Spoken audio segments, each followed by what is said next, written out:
First chapter है the page for living, जीने की गति, जीने की रफ्तार, जीने की गति, कैसे हम जीते हैं।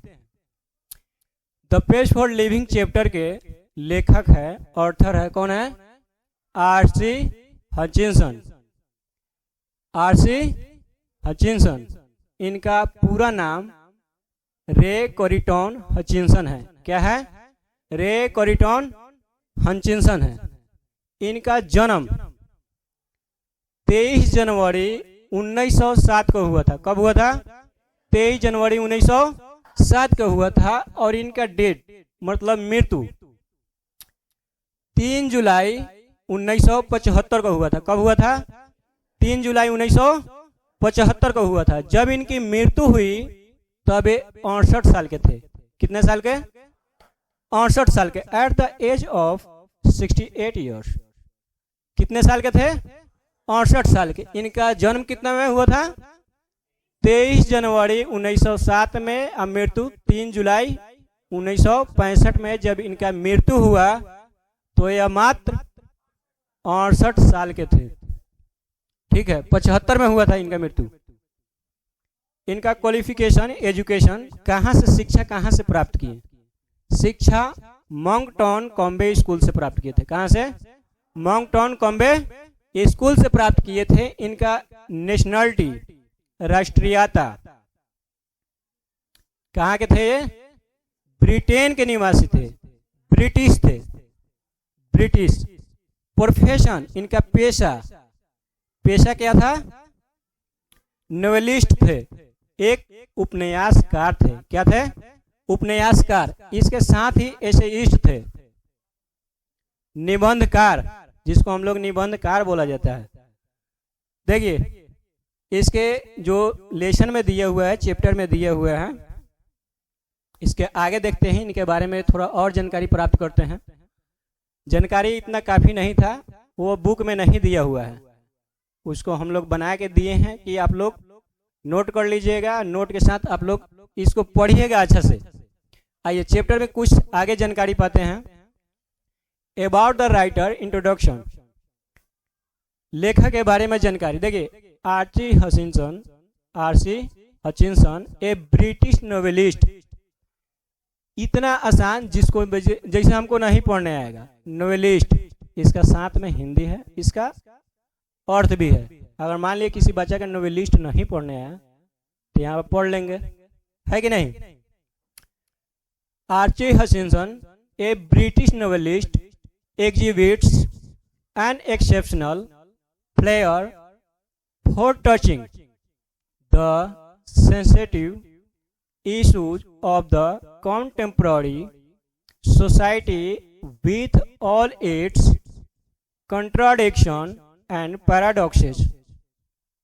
देखिए इस पैराग्राफ के माध्यम से समझाते हैं आर.सी. हचिंसन जी, जो लेखक है page for the page for living के। आर.सी. हचिंसन जी समझाते हैं, इसमें बताते हैं, वो तो खुद एक उपन्यासकार है। बताते हैं कि उस समय समाज के समकालीन, समाज में समकालीन संवेदनशील मुद्दों असाधारण प्रतिभा के साथ प्रस्तुत करते हैं। उनके लेखन में के समाज में विरोधाभास और विसंगतियां स्पष्ट रूप से दिखाई देती है, जो हम लोग को खुद देखने को नहीं मिलता है। हम लोग जानते हैं लेकिन उसका क्या करते हैं? सामना नहीं कर पाते हैं। बहुत सारे चीज हम लोग समाज में देखते हैं, बहुत सारे मुद्दों को उठाया जाता है, लेकिन फिर क्या होता है? फिर उस मुद्दा को स्थगित कर दिया जाता है। देखिए in the page for living, जीने की रफ्तार, जीने की गति, RC. Hutchinson captures the agony of the modern man in bring out how the fast movement of men, things and objects hurt the normal rhythm and exert undue pressure on men, women and children। इस paragraph के माध्यम से, इस निबंध के माध्यम से आधुनिक मनुष्य की पीड़ा, हम लोग आधुनिक मनुष्य हैं, हम लोग की क्या पीड़ा है उसको दर्शाया गया है, बताया गया है। पीड़ा का वर्णन किया गया और बताते हैं कि जीवन की तेज गति जो समान जीवन चलता है उस जीवन को काफी नष्ट भ्रष्ट कर देता है, असहनीय महसूस करवाता है। जैसे देखिए, और पुरुषों, महिलाओं तथा बच्चों पर अनावश्यक दबाव डालती है। एग्जाम्पल हम सीधा समझते हैं। हम लोग देहात के आदमी हैं, गांव के आदमी हैं। हम लोग यहाँ पर जितना साफ सुथरा रहते हैं, फ्रेश रहते हैं, अगर हम कहीं शहर में जाएं तो वहाँ के रौनक अलग ही दिखने को मिलेगा। वहाँ के जो देखिएगा, किसी मान यहाँ के बच्चा शहर में जाता है तो जरूर यहाँ का बदलाव को छोड़कर ये भी जो भी यहाँ पर जैसे कपड़ा पहनता है, यहाँ पर जो भी जैसे लड़का समझता है या लड़की समझती है हम खुद स्मार्ट है, हैंडसम है, ब्यूटीफुल है, अगर वो खुद शहर में जाएगी तो वहाँ के मतलब जिस तरह से लोग रहते हैं, कपड़ा पहनते हैं, जिस तरह से उनका रहन सहन है, वेशभूषा है, वहाँ से देखने के बाद आप खूब नर्वस महसूस करेंगे, आप खूब असहनीय महसूस करेंगे कि हम किस तरह के मतलब एरिया में आ गए हैं, कि किस तरह के इन्वायरमेंट में मतलब हम आ गए हैं, कि किस तरह हमको लगता है कि हम खुद इतने कमजोर महसूस करते हैं। मतलब दूसरे जगह के बदले यहाँ के लोग अगर दूसरे जगह जाते हैं तो इस तरह के बातों को देखना मिलता है। इसी में इस तरह का आधुनिक वर्णन किया गया। आधुनिक मनुष्य का पीड़ा का वर्णन बताता है आर्ची हचिंसन जी कि समान जीवन, जो हम लोग समान जीवन से चल रहे हैं, समान जीवन में अगर अचानक से हम लोग वृद्धि करते हैं तो क्या करता है, हम लोग किसी चीज को समान जीवन में कर रहे हैं, अगर अचानक से हम लोग गति कर लिए तो क्या होता है, समान जीवन को बिगाड़ देता है। वही बात इसमें दर्शाया गया, बताया गया है। I show a play in doubling not long ago in which the chief character was an elderly corn merchant in a small Irish country town. Country town मतलब देहाती कस्बा, देहाती कस्बा। एक आयरिश, आयरलैंड में एक जैसे डबलिंग है शहर, आयरलैंड की राजधानी कहाँ है, डबलिन, एक शहर है। वहाँ पर आर्ची हचिंसन जी लेखक है, वो कहते हैं कि हाल ही में हमने नाटक देखा, हाल ही में ज्यादा कुछ दिन पहले नहीं, हाल ही में मैंने नाटक देखा। आई शो ए प्ले, नाटक, प्ले मतलब होता है नाटक। हाल ही में मैंने एक नाटक देखा डबलिन में, जिसमें दर्शाया गया है एक चीफ कैरेक्टर, मतलब एक मुख्य पात्र, एक बूढ़ा व्यक्ति। उस नाटक में एक मुख्य पात्र के रूप में कौन है, एक बूढ़ा व्यक्ति है, जो क्या है, एक कॉर्न मर्चेंट है। कॉर्न मर्चेंट मतलब अनाज व्यापारी। कौन मतलब होता है माका, क्या होता है माका, माका व्यापारी है, मतलब उसको हम लोग कौन मर्चेंट को कह सकते हैं, अनाज व्यापारी। ये क्या है, इस नाटक में, डबलिन में जो नाटक हुआ था उसमें एक मुख्य पात्र है, एक वृद्ध व्यक्ति, बूढ़ा व्यक्ति, जो क्या थे, एक अनाज व्यापारी थे। आयरिश कंट्री टाउन मतलब यह आयरिश आयरलैंड में जो टाउन है, कस्बा है, देहाती कस्बा, वहां के व्यापारी है कौन, एक बूढ़ा व्यक्ति, जो क्या थे, अनाज व्यापारी थे। उनके जीवन गति को दर्शाया गया है। इनके डबलिन में जो नाटक हुआ था, इसका हिंदी भी शुद्ध लिखा हुआ है, आप इसको देखकर भी समझ सकते हैं। देखिए, he was a man of many anxieties. His heart was dicky. His nephew was cheating. जो अनाज व्यापारी हैं, उनके एक नेफ्यू मतलब भतीजा उनसे चीटिंग कर रहे हैं। उनके भतीजा है अनाज व्यापारी के, कौन मर्चेंट के, उनके भतीजा है एक, वो उनसे चीटिंग कर रहे हैं। His wife had the fantastic notion of spending 10 euro मतलब 10 euro on a holiday. उनकी पत्नी, अनाज व्यापारी की पत्नी है, जो किसी कहीं जैसे कपड़ा खरीदना हो या कहीं कल्पना कर रही है, वो खुद से कल्पना कर रही है कि मतलब आगे जब छुट्टी आएगी तो हम उसको $10 खर्चा करेंगे, वहां पर $10 के लगभग खर्चा करेंगे। वहां पर देखिए, अब गरीब आदमी है, गरीब आदमी के लिए $10 बहुत अधिक हो जाता है कि नहीं। यहाँ पर आदमी 5 रुपए के लिए सोचना है, यहाँ पर $10 की बात कहा गया बहुत समय पहले। देखिए क्या है, वह व्यक्ति अनेक चिंताओं से घिरा हुआ है। कौन कौन घिरा हुआ है? अनाज व्यापारी, बूढ़ा व्यक्ति। उसका दिल बहुत कमजोर है। उसका जो भतीजा है वह उसे चीटिंग कर रहा है, धोखा दे रहा है। उसका हिंदी है धोखा देना। और उसकी पत्नी छुट्टी पर पैसे खर्च करने की कल्पनाएं कर रही है, सोच रही है कि हम इतना $10 तक, €10 तक खर्चा करेंगे। देखिए, all together the pace for life, मतलब जीने की गति, was getting too much for him, and in a moment of a despair he uttered a great cry from the heart. They tell me there an aeroplane now that goes at 1,000 miles and 1 hour, now that too fast. उनका जीवन इतना slow चल रहा है और उनको मतलब दिखने का, देखिए बात कहाँ है, कहाँ से घुमा के ले गया, इसमें एरोप्लेन की चर्चा की गई है।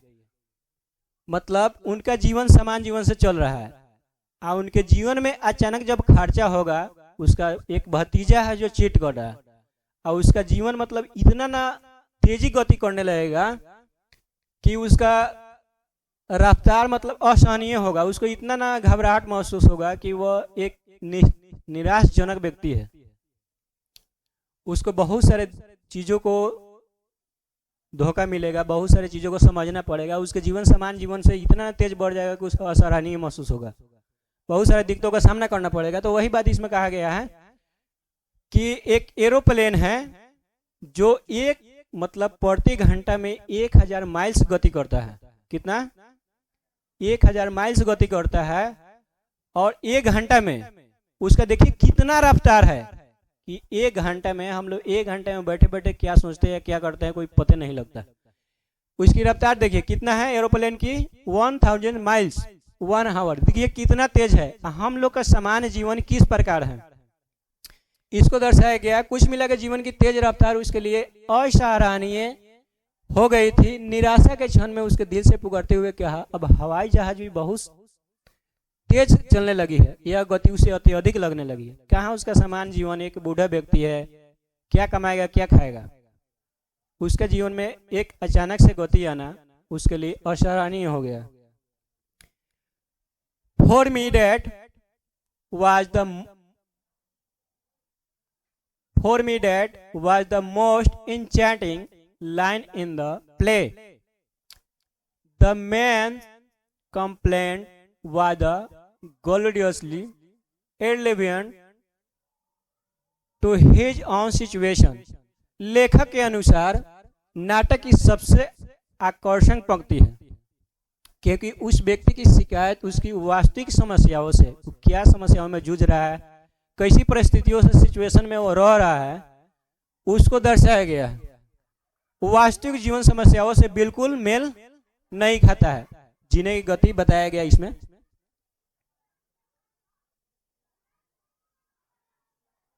कहाँ बैठा?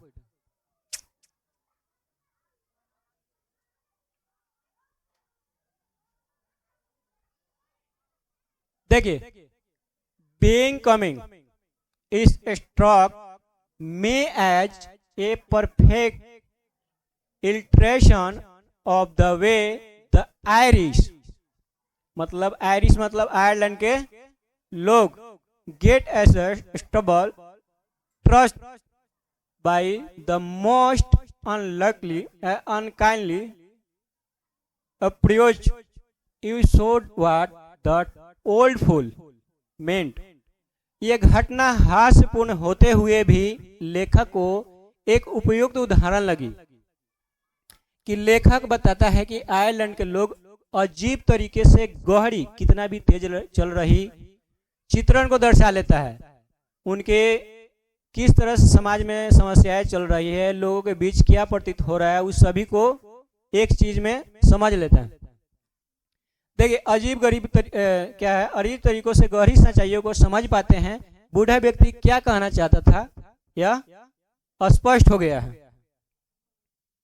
देखिए, not that I have any dislike of rapid movement my self, I enjoy going in A car eight 90 miles an hour.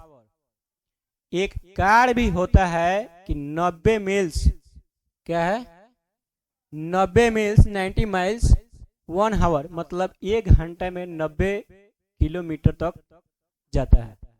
एक कार की गति देखिए, एक सामान्य जीवन की गति और कार की गति, यहाँ पे एरोप्लेन की भी चर्चा की गई थी। So long as I am driving and so long as it is not my car, I adore the machine that hurled away about the Battersea। लेखक कहता है कि उसे तेज गति से कोई आपत्ति नहीं है। लेखक कहता है, आर्ची हसिंजन जी कहते हैं कि उसे तेज गति से कोई आपत्ति नहीं है, लेकिन वह तेज रफ्तार गाड़ी में बैठना पसंद करता है, लेकिन वह गाड़ी न चला रहा हो तब। लेखक का कहना है कि गाड़ी में बैठना पसंद है, लेकिन जब वह खुद गाड़ी नहीं चला रहा हो तब तेज गाड़ी में बैठना पसंद है। उसे तेज चलने वाली मशीनें भी पसंद है। देखिए, to dine in a London and lunch in a New York next day seem to me a most satisfactory experience. I admit exclude all the real pleasure to travel. Travel मतलब यात्रा करना, but it give you a superficial sense of drama. मतलब लेखक के अनुसार इसमें दर्शाया गया है कि एक दिन लंदन में भोजन करना, अगले दिन न्यूयॉर्क में खाना खाना एक संतोषजनक अनुभव हो सकता है, हालांकि इस यात्रा का वास्तविक आनंद नहीं मिलता है। सिर्फ नाश्ता करने से, खाना खाने से आपको पूरा यात्रा का मजा नहीं मिल सकता है। पर यह कहानी एक रोमांच देता है। एक बूढ़ा व्यक्ति, वृद्ध व्यक्ति के बारे में बताया गया है, उसके जीवन से सारी चीजों को चर्चा की गई है, किस तरह से उसके जीवन चल रहा है और इस जीवन को रोमांच बनाया गया है, किस तरह से सोचना चाहिए। देखिए आगे के लाइन में क्या बताया गया है। It was a shop of excitement and store had to do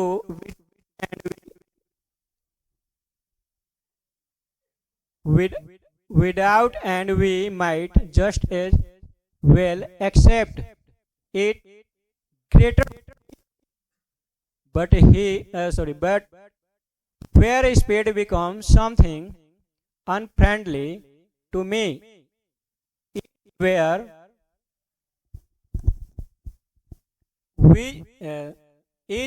the mental activities of our time tend to follow the pace for machine। लेखक मानता है कि रोमांच हमारे पूर्वजों को नहीं मिला जो आज हम लोग को मिल रहा है।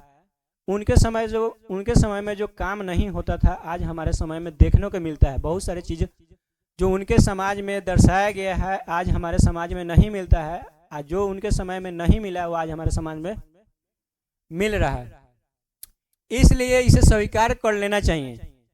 मतलब हम लोग को सीधा समझना चाहिए कि जिस तरह से समाज चलता है उसी हिसाब से चले। देखिए, जब गति मनुष्य की सोच पर हावी होने लगता है तब उसे क्या होने लगता है, खतरनाक लगने लगता है। खतरनाक उस पर हावी बोलने लगता है जब उसे खतरनाक लगने लगता है। अभी कुछ देर पहले हम समझाए थे कि कोई चीज आपके जीवन में समान स्तर से चल रहा हो, अचानक आप गति कर लीजिएगा तो आपको क्या हो जाएगा, आपके दिमाग पर असर पड़ने लगेगा कि हम अचानक कैसे बढ़ गए। जैसे उनके पत्नी कर रही है कि कल्पनाएं कर रही है, सोच रही है कि हम जाकर 10 यूरो डॉलर मतलब खर्चा करेंगे, उनको सोचने पर मजबूर कर रही है। उनका साथ में जो भतीजा है उसे चीटिंग कर रहे हैं। आगे के लाइन में I speak with produce because I belong to the tribe of so thinker those who are cursed with spread scalier, people who think of the most devastating repertory about 4 hours after the party is over। लेखक स्वीकार करता है कि पूरा ग्रह से बोला जा रहा है क्योंकि उसकी धीमी गति सोचने वाले में से एक है। उनकी गति है सोचने, धीमी गति से सोचने वाले लोगों में से उनकी गति एक है। ऐसे में किसी बात का सही उत्तर बहुत देर बाद सोच पाते हैं। ऐसे लोग जो कम धीमी गति से सोचते हैं, उनकी सोचने की शक्ति कम होता है, तो क्या करते हैं, किसी बात का जवाब लेट से देते हैं। किसी मुद्दे पर उनको सोचने के विचार कर दिया जाए, दे दिया जाए, तो बहुत देर के बाद जवाब देते हैं। देखिए, I am one of those who are granted to get the lowest marks in any intelligence test because such tests seem to measure the speed of the mind more than anything else। लेखक कहता है कि वह बुद्धि परीक्षाओं में हमेशा कम अंक प्राप्त करता है। क्यों? क्योंकि यह परीक्षाएं बुद्धि से अधिक सोचने की गति को मापती है। जैसे हम लोग किसी तर्क शक्ति पर बात करते हैं, तर्क शक्ति वाला क्वेश्चन बनाते हैं, किसी एग्जाम को देते हैं, तो हम लोग का कम नंबर आता है। कम नंबर इसलिए आ जाता है क्योंकि हम उस लायक सोच नहीं अभी पा रहे हैं। कोई बच्चा ऐसा होता है कि क्वेश्चन 3 घंटा का 2.5 घंटा में बनाएगा, बैठल है, होता है कि नहीं। तो लेखक का कहना है कि वो बुद्धिमान परीक्षाओं में हमेशा कम अंक प्राप्त करता है क्योंकि परीक्षाएं बुद्धि से अधिक सोचने की गति को मापती है। रहने देते हैं इसको, कल और आगे पढ़ाया जाएगा, ठीक है।